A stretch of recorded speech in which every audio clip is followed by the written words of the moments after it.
ഗായകരുടെ കൂട്ടായ്മയായ സമത്തിൻ്റെ നേതൃത്വത്തിൽ ഗാനഗന്ധർവൻ യേശുദാസിൻ്റെ ജന്മദിനം ആഘോഷിച്ചു.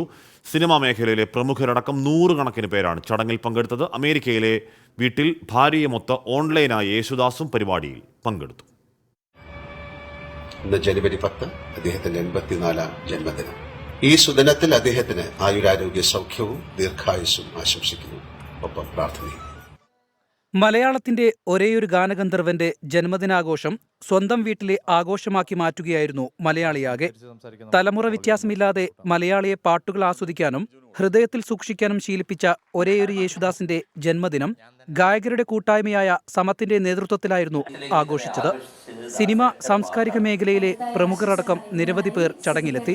ചന്ദ്രനുദിക്കുന്ന ദിക്കിൽ, ചന്ദനം പൂക്കുന്ന ദിക്കിൽ, ദേവി ശ്രീദേവി തേടി വരുന്നു ഞാൻ. പല തലമുറകളെ സംഗീതത്തിൽ അലിയിച്ച ആ ഗന്ധർവ സംഗീതം വീണ്ടും വേദിയിൽ നിറഞ്ഞു. ഭാര്യയോടൊപ്പം അമേരിക്കയിലെ വീട്ടിൽ നിന്നാണ് യേശുദാസ് ജന്മദിനാഘോഷങ്ങളിൽ പങ്കെടുത്തത്. ദാസേട്ടൻ ഞങ്ങളുടെ എല്ലാവരുടെയും റോൾ മോഡലാണ്. എനിക്ക് എൻ്റെ അച്ഛന് തുല്യം ഞാൻ കാണുന്നൊരു വ്യക്തിത്വമാണ് ദാസേട്ടൻ. ഒരുപാട് കാര്യങ്ങൾ ദാസേട്ടനിൽ നിന്ന് ഞങ്ങൾ പഠിച്ചിട്ടുണ്ട്. പിറന്നാൾ സമ്മാന ഗാനവുമായി സംഗീത സംവിധായകൻ ശരത്തും എത്തി.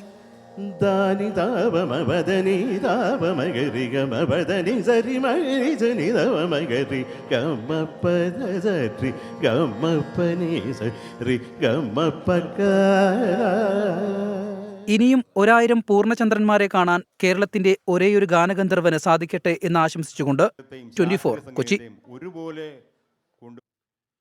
അപ്പോൾ ഒരിക്കൽ കൂടി പ്രിയപ്പെട്ട ദാസേട്ടന് മലയാളത്തിന്റെ മഹാഭാഗ്യത്തിന് ജന്മദിനാശംസകൾ അറിയിക്കുകയാണ്.